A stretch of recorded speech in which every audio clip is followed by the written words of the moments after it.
ko si Binibining Diary na panguluhan ng ating panalangin. Manalangin tayo, Ama namin na nasa malapit ng mayaw ng hiniwala ng Jesucristo, ngayon man binisa.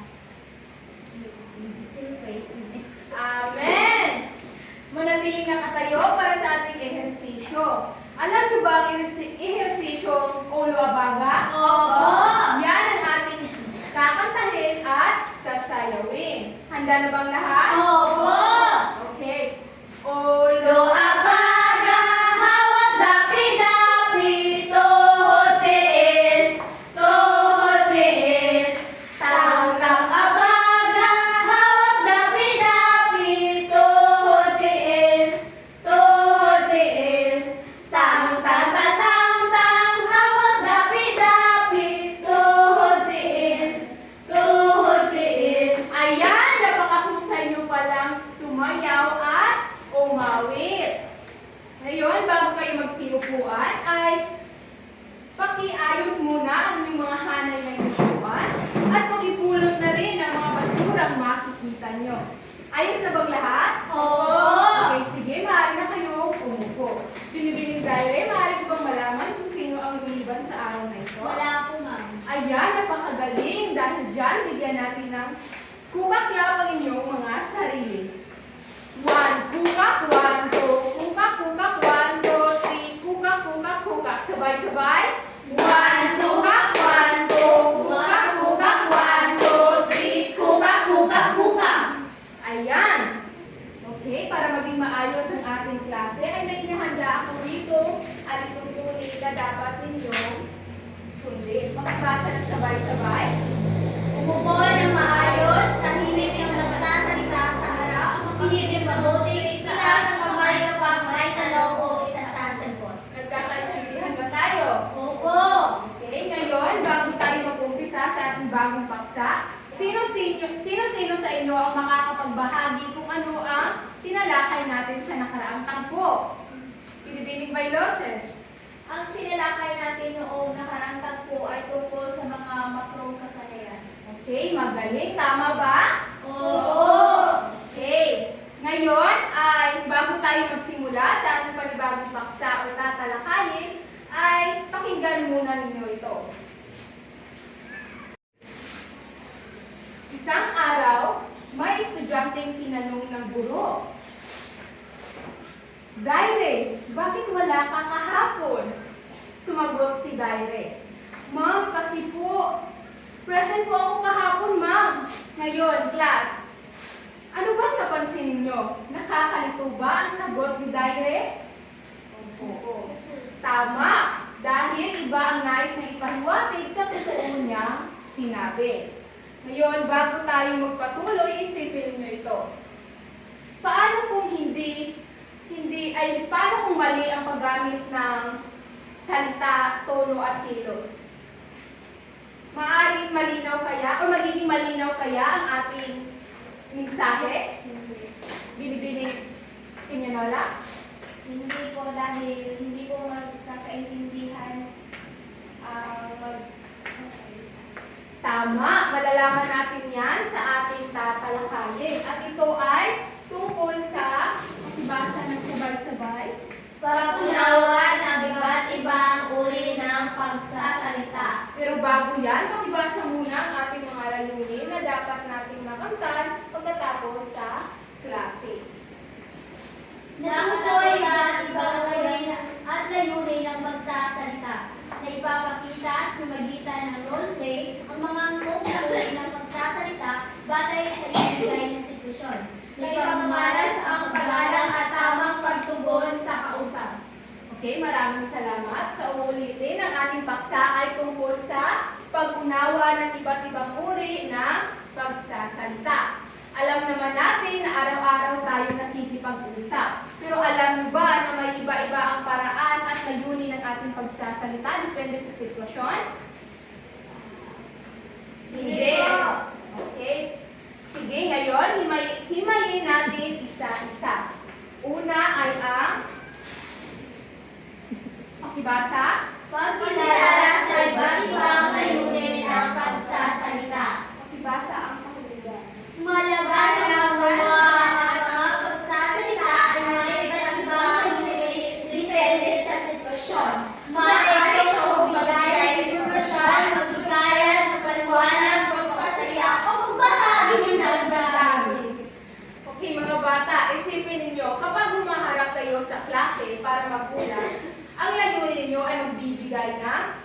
komunikasyon. Pero kapag naghihikayat kayo, halimbawa ay hinihikayat ang inyong kaklase na sumali sa isang gawain. Iba-iba ang paraan na inyong pananalita. Dito natin makikita na iba't iba ang gamit ng pagsasalita, maaaring manghikayat, magturo, magpaliwanag, o magpatawa. Naintindihan ba? Opo. Dadako naman tayo sa pangalawa. Pakibasa ng sabay-sabay. Pagpaplano ng mga talakayan at presentasyon. Hindi nagiging epektibo ang pagsasalita kung ito ay wala ng nakahanda. Pagpaplano ay pagbilang ay pag-aayos ng mga ideyang pag-iipas at pag-iisip ng mga kailangan at pagpapagilig. Hindi ba't mas maayos pakinggan ang isang tagapagsalita kapag handa siya? Opo. Halimbawa, bago kayo mag-report, gumagawa kayo ng outline o balangkas. Inaalam ninyo kung alin ang uunahin at alin ang susundin. Ang maayos na pagpaplano ay nakakatulong upang maging malinaw at organisado ang inyong sasabihin. Naiintindihan niyo lang ba? Opo. Tutungo na tayo sa pangatlong bahagi. Pakibasa ng sabay-sabay. Pagtulong sa pag-unawa sa verbal at non-verbal na aspekto sa pagsasalita. Pakibasa ang kahulugan. Ang komunikasyon ay hindi lamang nakasalalay sa mga salitang sinasabi, kundi nagiging ang tono ng boses, paspas at kamay, tingin at katawan at ekspresyon ng mukha. Ang wastong paggamit ng verbal at non-verbal na aspekto ay nagbibigay sa linaw at nagdadagdag ng kahulugan sa mensahe. Okay? Mga bata, hindi lang salita ang komunikasyon. Isipin ninyo kung seryoso ang tono pero nakangiti ang nagsasalita. Katulad lamang ng ganito halimbawa. Daire, bakit ka wala kahapon? Alam mo naman, di ba, na ang ating klase ay sa 1 p.m. Di ba nakakalito kapag ganyan ang ating tono pero nakangiti? Seryoso ang tono pero nakangiti. Di ba?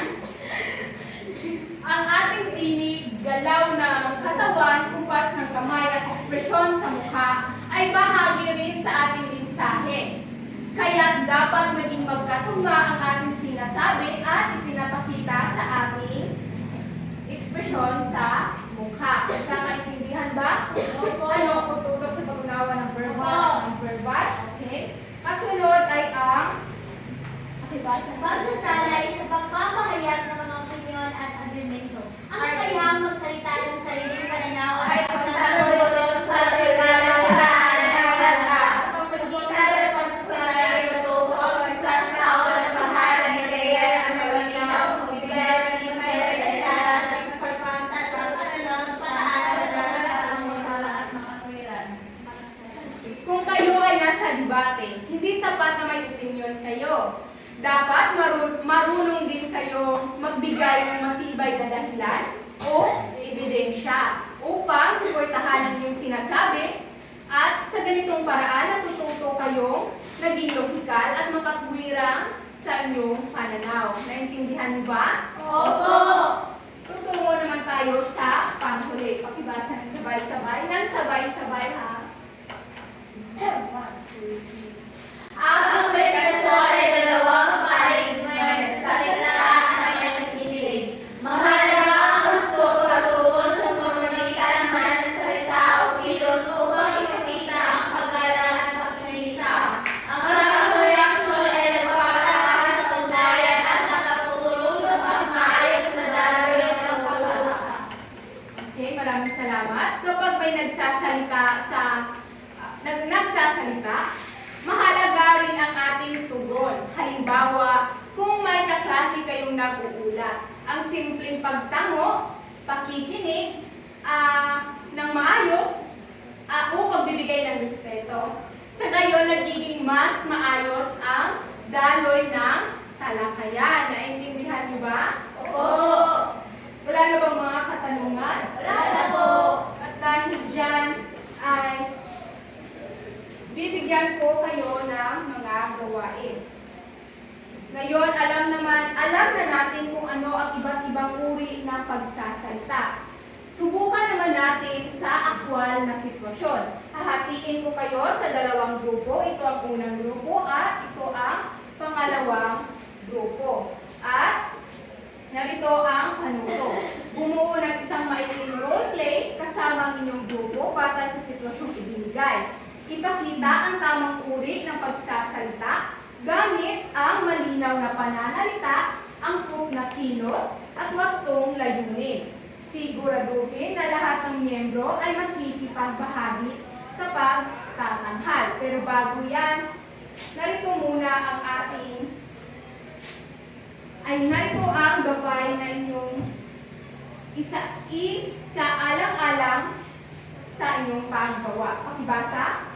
Nilalaman. 30%. Kalinawan ng pananalita, 20%. Pagpapayagan ng gamit at kilos, 20%. Pagkakayagan ng grupo, 20%. Pagpapalikait, 10%. Kabuuan, 100%. Okay, maraming salamat. Bibigyan ko lamang kayo ng 10 minuto para sa pag-uusap sa inyong mga kagrupo kung paano ninyo ipapakita ang tamang uri ng pagsasalita batay sa sitwasyong nakataga. Pagkatapos ng pagtatanghal ng bawat grupo ay sasagutin ninyo ang ibibigay kong gabay na tanong. Narito ang mga panuto at mga sitwasyong itatanghal ninyo mamaya. Yan ang unang pangkat at pangalawang pangkat. May katanungan pa ba? Okay, pwede na kayong mag-umpisa.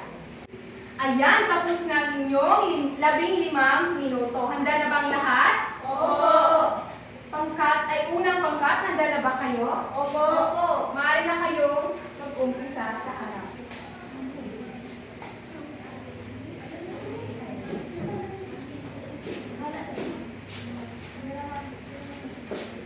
Magandang hapon po sa inyong lahat. Kami po ang unang pangkat. Simula na kami.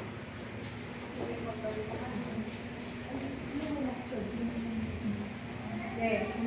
Ready, set, and go!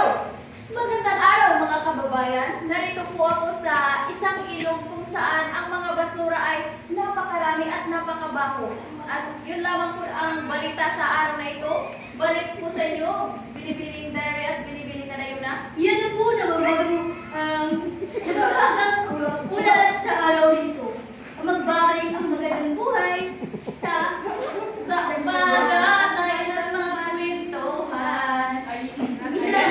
Huwag muna kayo umupo. May tanong tayo sa inyo. Ano ang layunin ng bawat tagapagsalita? Layunin namin ipapahatid ang mga importanteng impormasyon tungkol sa amin at binabahagi na balita sapagkat ito ay kabilang sa ating bayan sa pang-araw-araw natin ginagawa. Ayan, maraming salamat. Dahil dyan, bigyan natin ng boom, boom, shake, shake ang unang pangkat. Isa, dalawa, tatlo. Isa, dalawa, tatlo. Boom, boom, shake, shake. Sabay-sabay. Isa, dalawa, tatlo. Isa, dalawa, tatlo. Boom, boom, shake, shake. Ayan, handa na rin ba ang pangalawang pangkat? Opo! Pwede na kayong pumunta sa harap at mag-umpisa.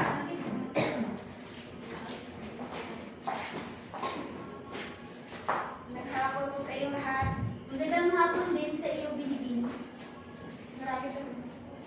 Sa inyong lahat, Binibini. Ang gagawin po namin ay ang pagsasabulas. Tay, maaari po ba ako lumabas kasama yung mga kaibigan ko? Uwi na ako agad. Saan kayo pupunta? Sa Magina Spring Pool. Ano gagawin niyo ron? Naturan po. Lalagoy. Papayagan ba yun natin ito? Sige. Uwi ka agad ha? Pagdating ko po, uwi agad ako. Sige, mabuti.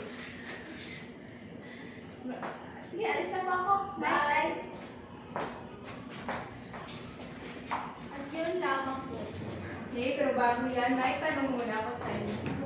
Ano ang pinakamahalagang natutunan ninyo tungkol sa wastong paggamit ng pagsasalita?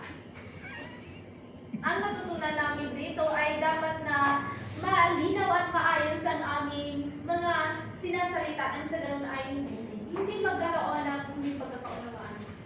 Okay, maraming salamat. Maaari na kayong umupo. Bigyan natin ng 5 palakpak ang pangalawang grupo. 1, 2, 3, 4, 5.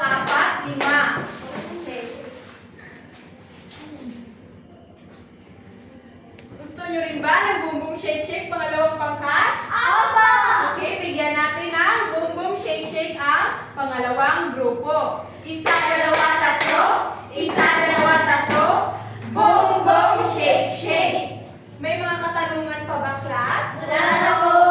Kung wala na, ako ang magtatanong sa inyo.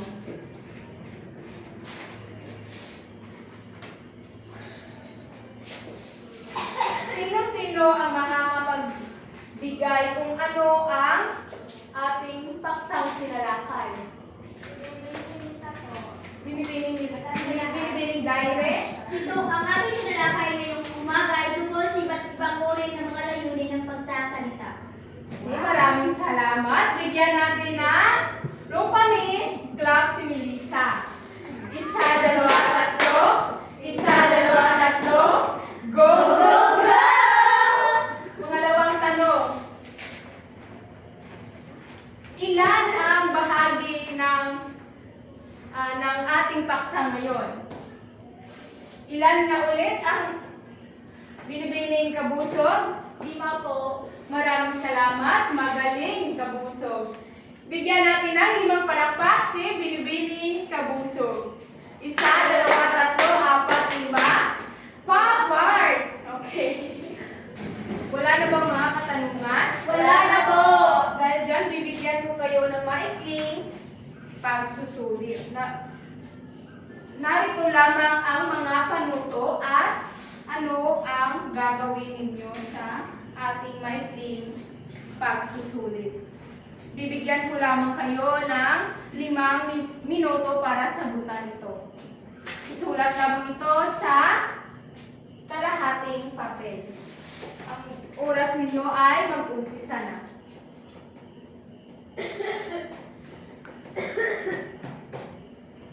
Ayan, tapos na yung 5 minuto. Pakipasa na yung mga papel sa harap.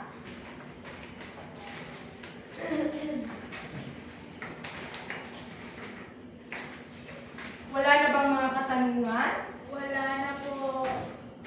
Pero ngayon, bago tayo magtatapos sa ating talakayan, ay may inanda ako ritong takdang aralin na gagawin ninyo sa inyong mga bahay.